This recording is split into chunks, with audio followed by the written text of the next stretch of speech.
I had a really interesting conversation with my manager today. I get on really well with her, and we have heart-to-hearts quite a lot. Nothing to do with work. And I've always had the ability to listen to other people. I've always had this, call it a gift if you like, this innate ability to allow someone's pain and story in, despite what's going on with my life and what's happening around me. I'm quite good at parking my judgments and my ego aside temporarily to allow someone's story to come out. So basically, it started off with this conundrum of, what am I going to do? My husband's going away for a week, and then I'm effectively a single parent. Do I take time off work? Do I work from home? But then if I work from home, then my kids are just sat in front of their screens every day. And she was going through this issue with me of whether she should go up to Manchester to see her parents, and it would be good for them, and it's her father's birthday, etc., etc. But it's such a conundrum, and it's massive. It's a huge monumental effort for her. So anyway, I was hearing this all out, and then it started off as this problem, this issue that she had of how to look after her children whilst her husband was away. To, I don't want to act and be a single parent, but he goes away a lot and he travels a lot, and as she was starting to talk to me about things initially, there I was, no partner. I haven't got a great job at the moment. It's a job to keep bills paid and a roof over my head, etc. And I couldn't help it. My ego in me was going, at least you've got a partner, at least you're married, at least you've got a kid, at least you've got family life, you've got parents. And I could feel that in me, that resistance to her story. And I thought, well, yeah, but it doesn't take away from her issues and her pain and her problems. And as I listened to her more and more, she then kind of delved into the whole, we've been sold a lie, Lois. I have a really good job. Me and my sister both got told to go to school, get good grades, get a good job, get married, have children, and climb the corporate ladder. Both children have done that from her family. And she said, you know what?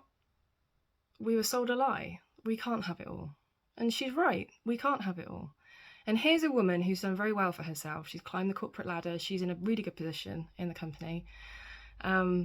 She's got the children. She's got the husband. She's married. She's got the house. She has, on paper, she's ticked all the boxes. Good girl. Good girl. And she's miserable. Miserable is probably the wrong word for it, but she's not. She was disillusioned when she spoke to me today. She felt so.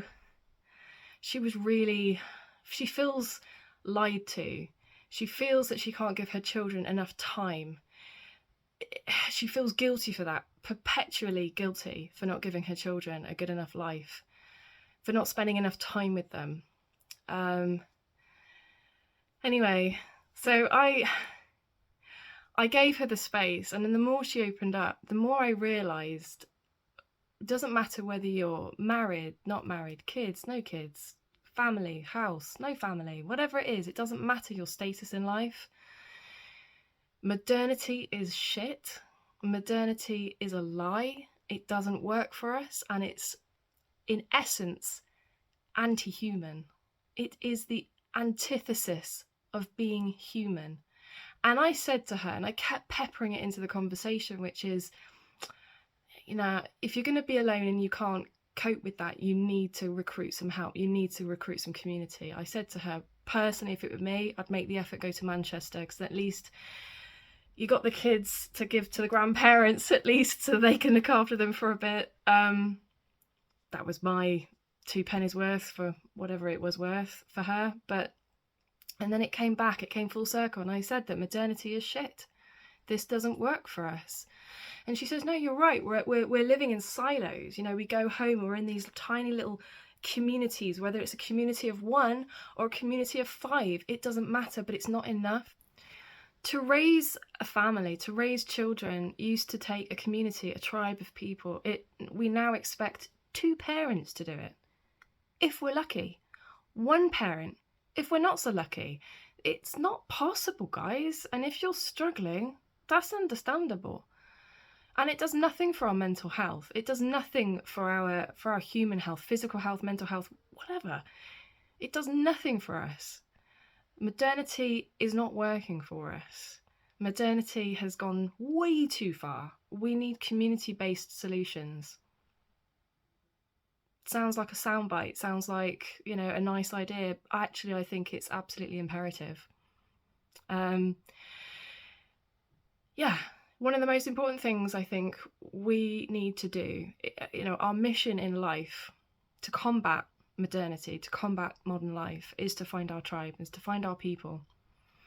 Find people that will support you and you can support them. Share your values with them, share your interests with them. And it won't necessarily be your family.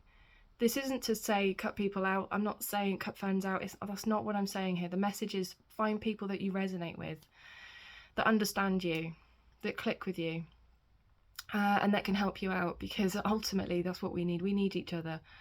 And we've become so atomized, hyper-individualized, and we obsess about the self so much, but actually we need to be thinking about others and how we can help others. And we think we need to be driven more community-based, community-led.